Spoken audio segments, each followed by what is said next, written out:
Sir అప్పు చేసేటప్పుడు ఎలాంటి జాగ్రత్తలు తీసుకోవాలి? జనరల్ గా చేదులో అవన్నీ డబ్బులు తీసుకుంటూ ఉంటాం కదా, అలాంటి డబ్బులు తీసుకునేటప్పుడు లేదంటే ఎక్కువ అమౌంట్ లో డబ్బులు తీసుకున్నప్పుడు అప్పు తీసుకున్నప్పుడు ఎలాంటి జాగ్రత్తలు తీసుకోవాలి?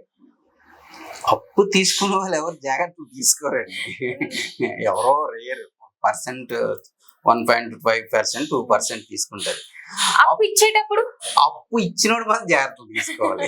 ఎందుకంటే అది రిటర్న్ వస్తుందా, నేను ఇచ్చిన వ్యక్తి అది మళ్ళీ తిరిగి కట్టడానికి ఆయనకి కెపాసిటీ ఉందా లేదా, ఆడికి ఏదైనా మార్గం ఉందా, ఇన్కమ్ మార్గం మళ్ళీ నాకు కట్టడానికి అని చూస్తారు. అప్పు తీసుకునేవాడిది ఏముందండి నాకు బైక్ కొనాలని ఉంది. ఈరోజు ఒక పల్సర్ బైక్ కొత్తది వచ్చింది మార్కెట్ లో, కొనాలని ఉంది. నాకు బైక్ కొనుక్కోండి అప్పు ఇవ్వు నీకు అంటే, నాకు మరి 5 రూపీస్ ఇంట్రెస్ట్ అవుతుంది అంట. పర్లేదు ఇచ్చే అంటాడు. వీళ్ళు కట్టడు కదా, వీడు కట్టివాడికి అయితే ఇబ్బంది. కానీ కట్టివాడు అయితే ఎలా కలిసిస్తాడంటే, అమ్మో 5 రూపీస్ కష్టం సార్, అయితే 1 రూపీ 2 రూపీస్ ఇవ్వండి సార్, నేను ఎలా అయితే కట్టేస్తానని చెప్పాను.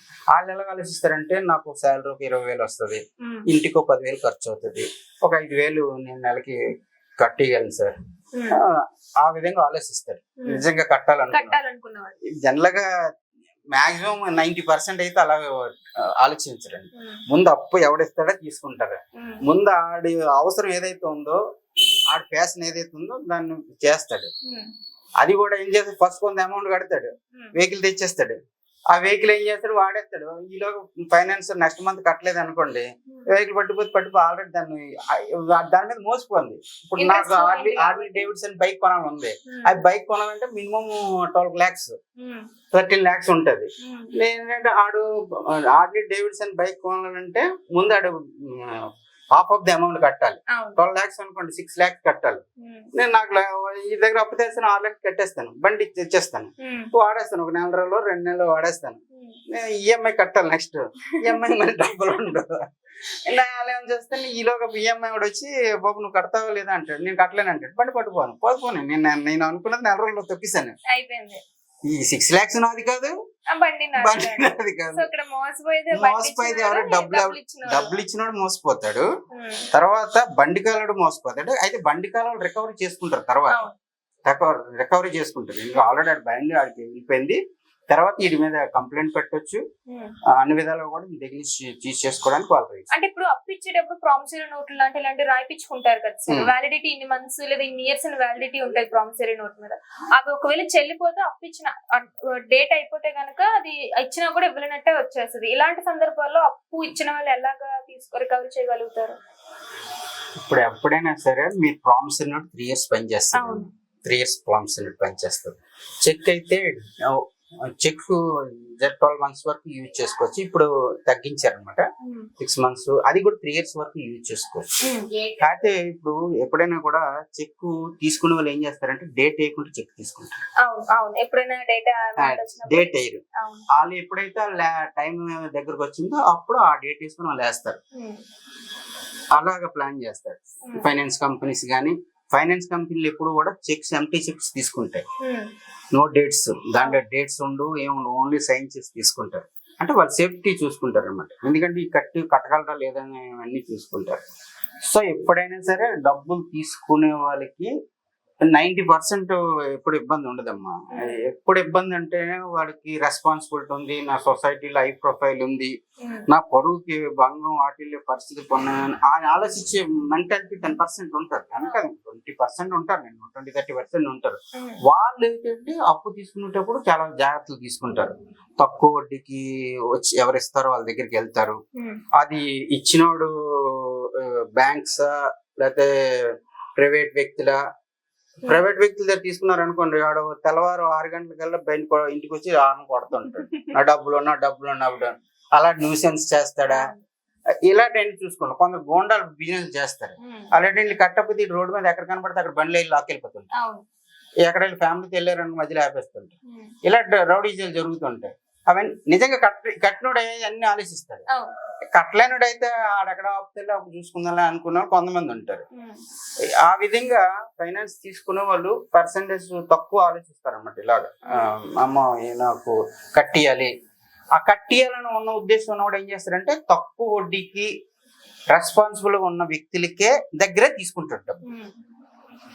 అలాగే ఇచ్చే వాళ్ళు కూడా ఇచ్చేవాళ్ళు కూడా ఏం చేస్తారంటే నేను డబ్బు ఇస్తున్నాను ఇంతగా, ఈయనకి ఇల్లు ఉందా, ఉద్యోగం ఉందా, లేకపోతే ఇది కట్టడానికి వీడికి ఇన్కమ్ ఏమైనా ఉందా లేదా.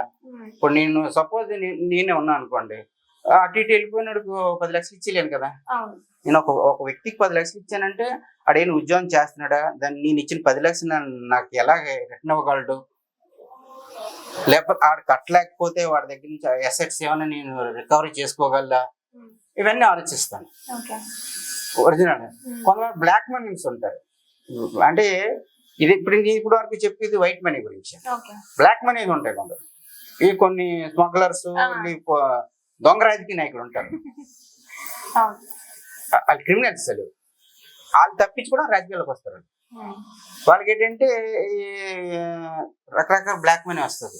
దాన్ని వైట్ మనీ చేసుకోవడానికి ఏం చేస్తారంటే ఎవరికొకరికి అప్పిచ్చేస్తారు, రూపాయి కొద్దికి ఇస్తారు, ఇంకా తక్కువకి ఇచ్చేస్తారు, అవసరానికి 10 రూపాయలు కూడా ఇచ్చేస్తారు. బ్లాక్ మనీ కాబట్టి ఆడికి ఏంటంటే వాడికి మనీ ఎక్స్చేంజ్ అయిపోతుంది, తర్వాత డబ్బులు ఆడికి వచ్చేస్తాయి. అవతల కట్టపని ఇటు ఫీల్ అవ్వడు, ఎందుకంటే ఈడికి వచ్చింది ఫ్రీ కదా. ముందు ఈ డబ్బు మారిపోతుంది. అది తీసుకున్నాడు ఎంతో కొంత కడతాడు, మరీ మొత్తం కట్టికుండా ఉండడు, ఎంతో కొంత కడతాడు కదా. వాళ్ళ గ్యారంటీ ఎంత వచ్చినట్టు లాభమే. ఆ విధంగా బిజినెస్ చేసిన వాళ్ళు ఉంటారు. మొన్న రీసెంట్ గా ఒక కేసు చేశాను నేను ఇటువంటి. ఒక లేడీ అన్నమాట, మా బరంపూర్ దగ్గర, ఆవిడ బరంపూర్ ఒరిస్సా.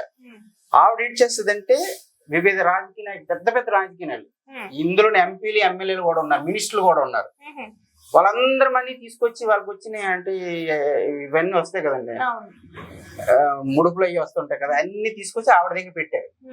ఆవిడ ఏం చేసింది తెలివిగా, ఇదన్నీ తీసుకెళ్లి వ్యక్తులకి వడ్డీలకి ఇచ్చేసారు. 1 రూపాయికి 1 కోటి రూపాయలు కావాలంటే నీకు అరగంటలో ఇస్తుంది, 1 రూపాయి వడ్డీ.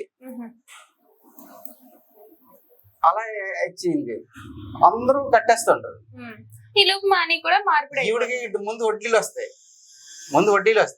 వాళ్ళు వచ్చి అడగడానికి అడగలేదు డైరెక్ట్ గానే.